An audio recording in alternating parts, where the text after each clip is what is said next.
The morning my son brought Jessica into my life for the first time, I was down on my back under the kitchen sink, wrestling with a pipe that had been leaking for 2 days straight.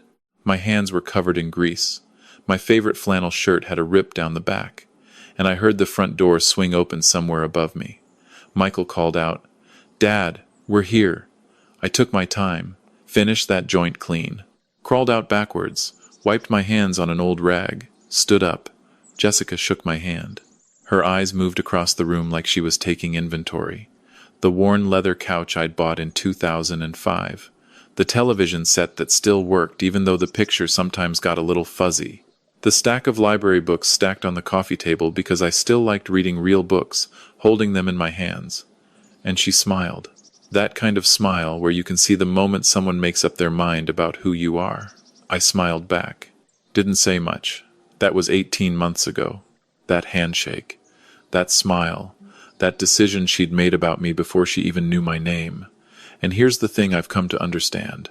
If I'd corrected her right then and there, if I'd told her the truth about who I actually am, everything that followed would have gone in a completely different direction.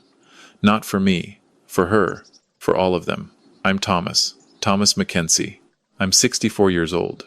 I drive a 2010 pickup truck with a crack in the windshield I've been meaning to fix for 3 years now. Yeah, 3 years. Don't ask me why. I buy my jeans at Walmart because jeans are jeans and they all do the same job. I cut my own grass. I fix my own pipes. Every Tuesday morning without fail, I walk down to this little diner called Murphy's on Pine Street here in Denver, and I've been eating the exact same breakfast there for 20 years. 2 eggs over easy, wheat toast, black coffee.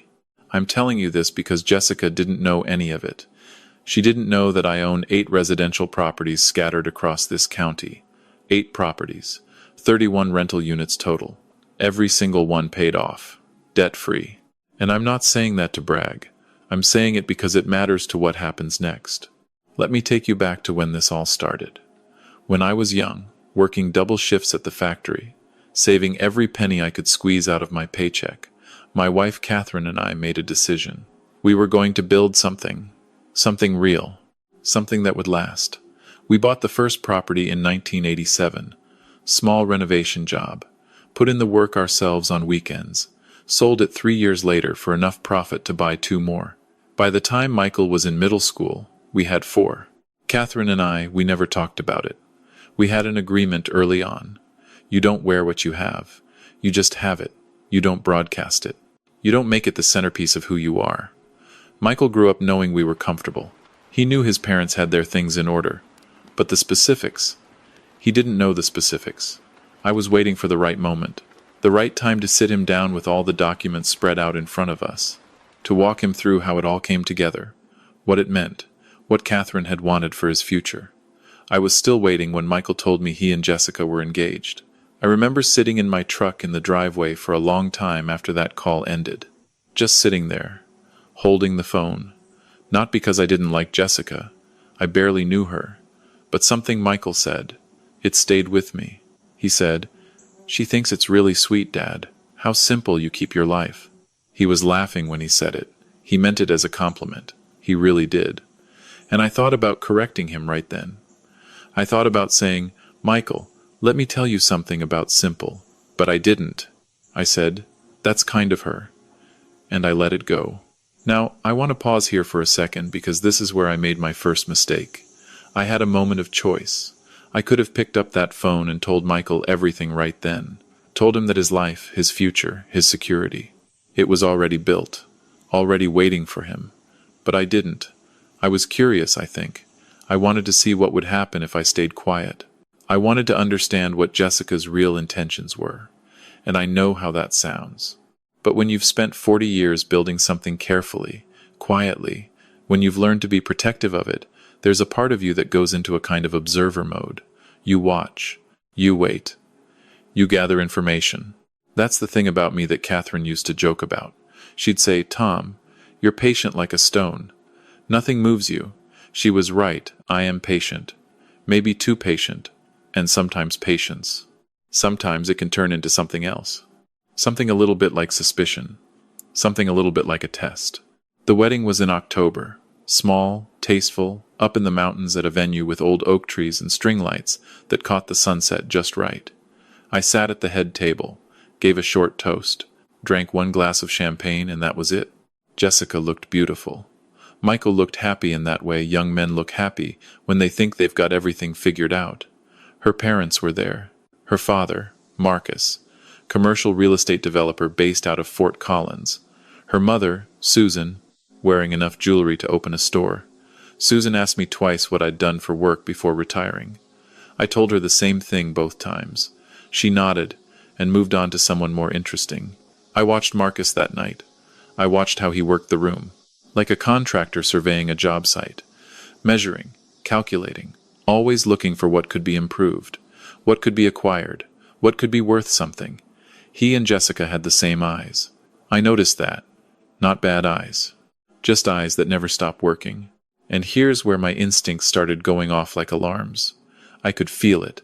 The way Marcus looked at the house when we moved around it. The way his eyes lingered on certain things. The way he smiled but didn't quite mean it.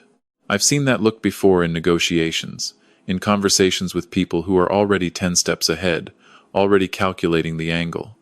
And I thought to myself, okay, this is interesting. This is worth paying attention to. The first 3 months after the wedding were quiet. Michael and Jessica settled into their apartment across town. They came for Sunday dinners every couple of weeks. Jessica was pleasant, asked about my health, complimented whatever I'd cooked, helped clear the table without being asked. I had no real complaints. Then one Sunday in January, Jessica asked me how long I'd lived in the house. I said 31 years. She said, "It must hold a lot of memories." I said it did. She said, almost casually, that the neighborhood had really come up in value over the past decade. Had I ever thought about downsizing? Something with less upkeep? Less to worry about? I looked at Michael. He was looking at his plate. I said the house suited me just fine. She smiled and said, Of course. She just wanted to make sure I was comfortable. That's how she said it. With so much warmth that if I hadn't been paying attention, I might have believed her. But I was paying attention. I've spent my whole life paying attention. That's how you don't lose things.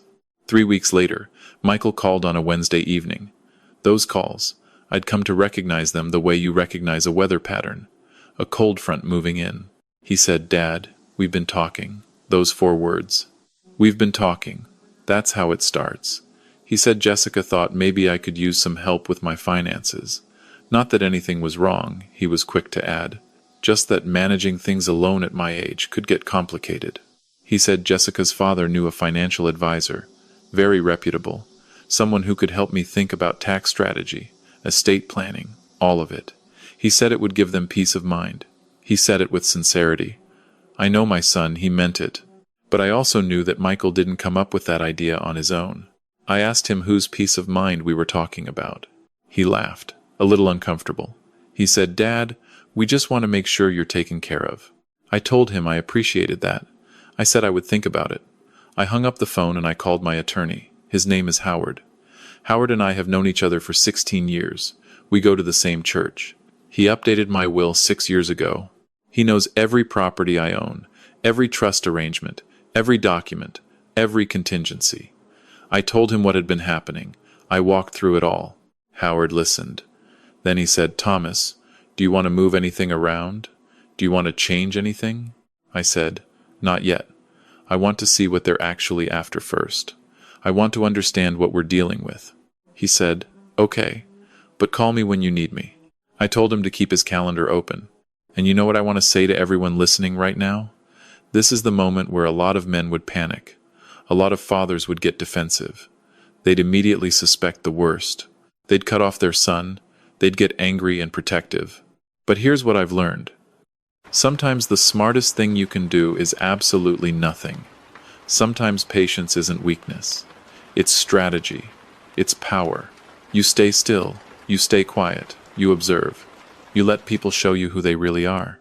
And then you decide what to do about it. In February, Jessica started dropping by the house unannounced. Always with a reason. Returning a dish. Dropping off something Michael had left at their place. She'd come in and sit down and we'd talk. And eventually she'd steer the conversation somewhere specific. How did I handle the taxes on the house? Did I have a financial planner? Had I considered a reverse mortgage? She'd mention her father, how he'd helped a lot of elderly neighbors structure their assets more efficiently. She'd say the word efficiently, like it was a gift she was offering, a way out of some problem I didn't even know I had. I told her I kept things simple. She smiled every time I said that word, simple, like it was confirmation of something she'd suspected. Now, I want to be very clear about something because this matters. I wasn't cruel to Jessica. I didn't play games with her or pretend to be confused. I wasn't trying to catch her in some trap. I was just answering her questions honestly, directly, without volunteering anything beyond what she asked. I'm 64 years old. I'm not senile. I've been managing complex finances for longer than Jessica has been alive. But she had made a decision about who I was the moment she met me, and I saw no reason to update her file. Let her think what she thought. Eventually, the truth would come out. It always does. In March, she asked about the house directly, sat at my kitchen table with both hands wrapped around a coffee mug and said, "Thomas, I hope you don't mind me asking, do you own this house outright or is there still a mortgage?" I said there was no mortgage. Her fingers moved slightly on the mug. She asked when I'd paid it off. I said 2003. She said that was wonderful. She said a paid-off house in this neighborhood was worth serious money now. Did I know what comparable sales were running? I said I had a rough idea. She said her father's company had actually been very active in this area. She said if I ever wanted an informal valuation just to know where I stood, he would be happy to take a look. No pressure, no obligation. I thanked her. I said I would keep that in mind. After she left, I stood at the window and watched her get into her car.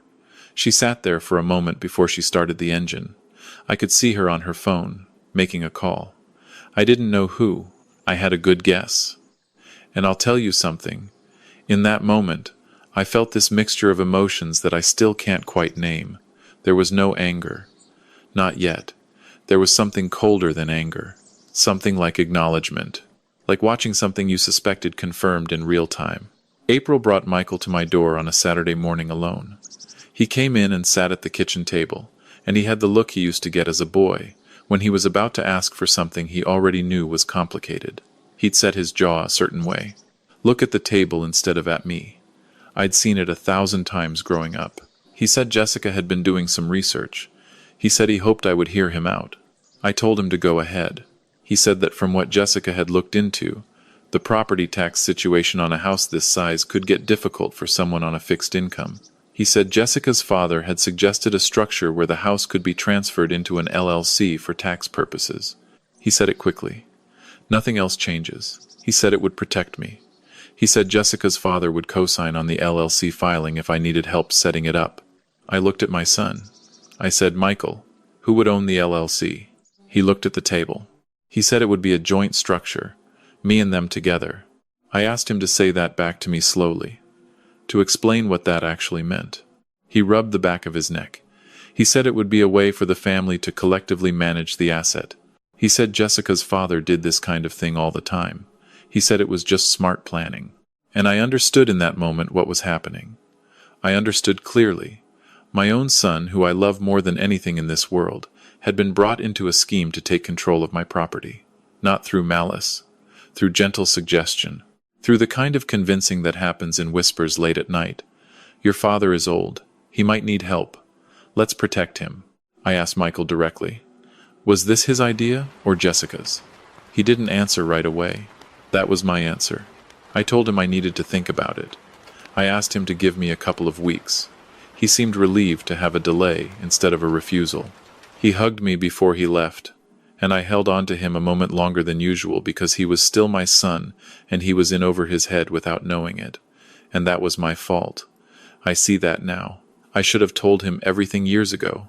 That afternoon I called Howard. I said, "I'm ready. Let's start." And here's what happened next.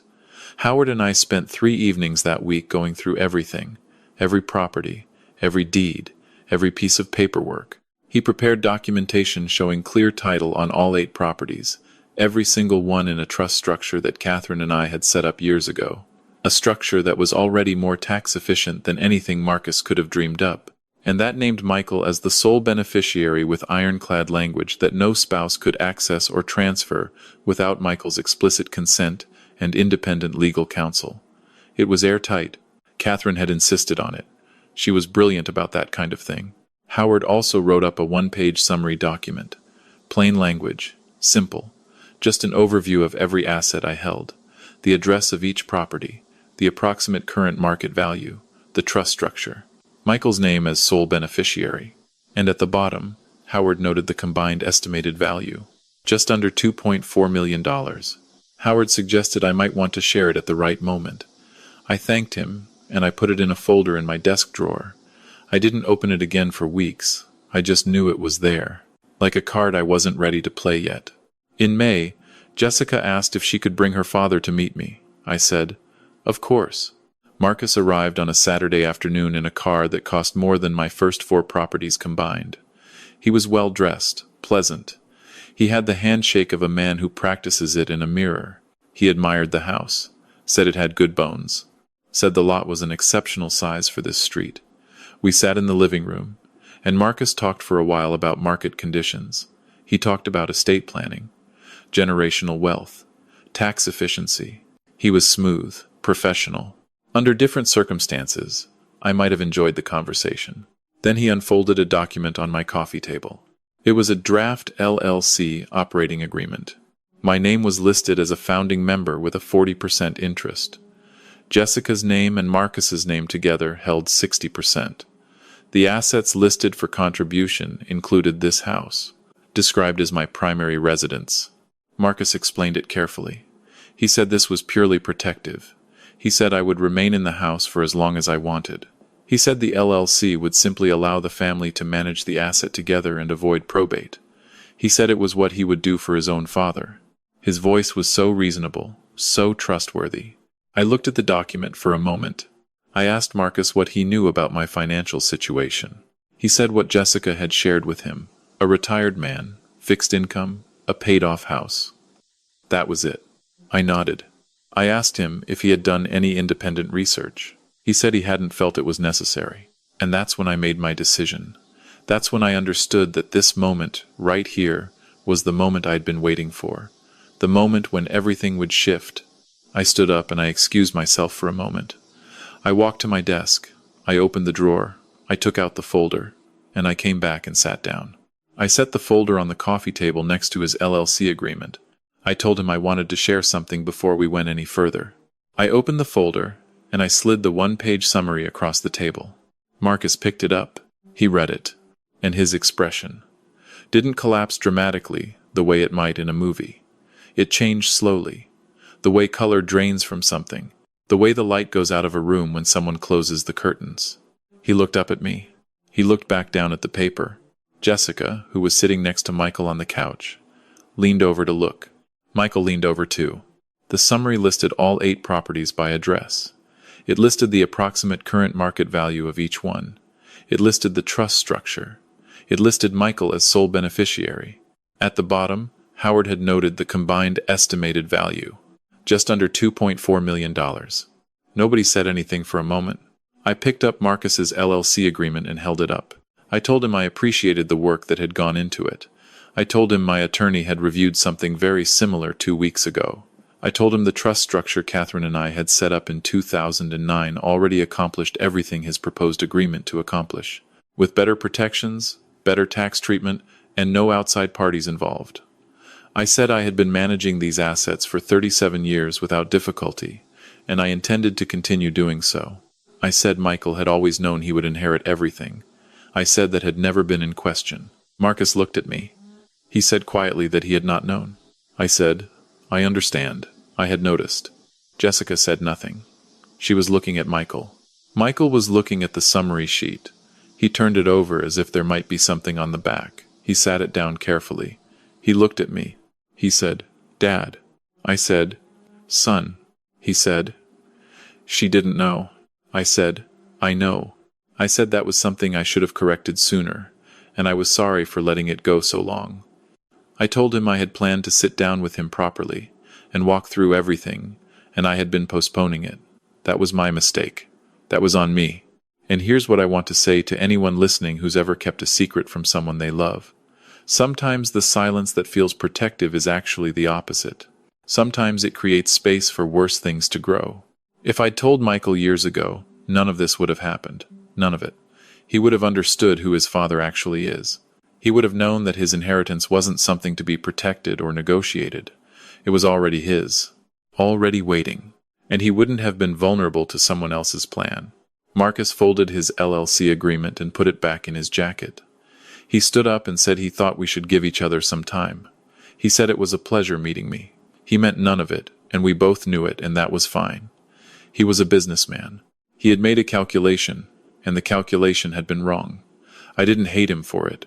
I didn't feel triumphant either. I just felt tired. The way you feel when you've been patient for a long time, and patience finally pays off. But the cost is higher than you wanted to pay. Jessica stood too. She looked at me once before she turned toward the door. It wasn't anger exactly. It was the look of someone recalculating. Someone who realized midway through that they had misread the room entirely. I had seen that look before in negotiations, in conversations where the other person suddenly understands they're not as smart as they thought they were. Michael stayed. He sat at my kitchen table after they left, both hands flat on the surface. Not speaking. The late afternoon light came through the window the way it always does at that hour. That particular gold that Catherine used to talk about. She'd say it made the kitchen look like a painting, like a moment you could frame and keep forever. I made coffee. I set a cup in front of him. He said, "Dad, why didn't you tell me?" I said, I was asking myself the same thing. I said, part of it was old habit. Catherine and I kept things private for so long. It became second nature. Part of it was that I was waiting for you to be ready. And part of it, I admitted, was that when I saw how things were unfolding, I wanted to understand what I was dealing with before I showed my hand. Michael looked at his coffee cup. He said he felt like an idiot. I told him not to. I told him I had let it happen by staying quiet too long, and that was on me. I told him Jessica hadn't invented anything that wasn't already there because I had left a gap. People fill gaps. When you don't give them information, they'll create their own story. That's human nature. That's not Jessica's fault. That's my fault for letting the silence sit too long. He said he still should have asked. He said he should have pushed back when Jessica started steering things, and he hadn't. He said he knew why it had felt easier to let her handle it. He said he was ashamed of that. I told him shame was only useful if it led somewhere. I told him he could sit with that feeling and learn from it, or he could let it consume him. But I didn't think he had to let it destroy his marriage. He asked what I thought he should do now. I said that was between him and his wife. I said I had no opinion about his marriage. That wasn't my place to give. What I had was time. Time I should have used differently, and I intended to use it better going forward.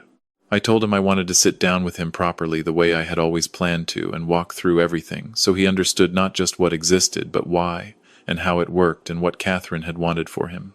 His jaw tightened at Catherine's name. He always does that. A small thing he's done since he was 12 years old. Since the year she got sick the first time.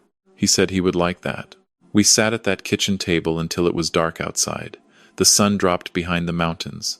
The light shifted from gold to orange to purple. I went through everything. How it started, how it grew, what each property had cost, what it had taken to hold on to it in the lean years. I told him about the winter of 1994 when we nearly lost the third building because the boiler failed, and the insurance company disputed the claim, and I worked weekends for 4 months straight to cover the repairs. I was doing 2 jobs, coming home at midnight, getting up at 5. Catherine would have breakfast waiting and she'd say, "Eat, you need your strength," and I'd eat, and go back out into the cold. I told him about the deal I almost made in 2001 that would have overextended us completely. We would have lost everything if the market had turned. And Catherine sat me down and said, "Tom, we are not doing this. This isn't smart, this is fear." And she was right. She was always right about that kind of thing. She could see 10 steps ahead. I told him about the trust, about Howard, about what Catherine's instructions had been. Specific instructions that Michael's inheritance would be protected no matter what happened, no matter who he married, no matter what came after. He listened to all of it. He didn't check his phone once. Near the end, he said, "She thought you were just a regular retired guy." I said, "I am." He said, "Dad, I mean it." I told him I drove the same truck I'd driven for 15 years because it ran fine and I liked it. I told him I bought my jeans at Walmart because jeans were jeans. I told him I fixed my own pipes because I knew how, and I liked knowing how. There was nothing about any of that that changed because of what was in a folder in my desk. The truck wasn't suddenly a different truck because there was money in the bank. The pipes weren't suddenly more complicated because I owned 8 properties. That's not humility. That's not false modesty. That's just who I am. He smiled a little. He said, "That's very you." I said I knew. He asked me one more thing before he left. He asked if I was angry. I thought about it. I said no. I said I had been watchful, and I had been careful, and maybe I had been a little bit satisfied at the end of it. Not in a mean way, but in the way you feel when a thing you built holds up under pressure and you get to see it hold. You get to see that all those years, all that work, all those early mornings, it mattered. I said the harder feeling was something I couldn't put a clean name on, something between regret and relief. The feeling of a man who let things drift a little too long and caught them just before they drifted out of reach. I said the most important thing was that he knew now, all of it, and that I should have told him years ago. That was my biggest mistake. Not the money, not keeping it quiet. It was keeping it quiet from him, from my own son. He hugged me at the door. He held on for a moment. I put my hand on the back of his head the way I did when he was small. After he left, I stood on the porch in the evening air. The neighborhood was quiet. The oak tree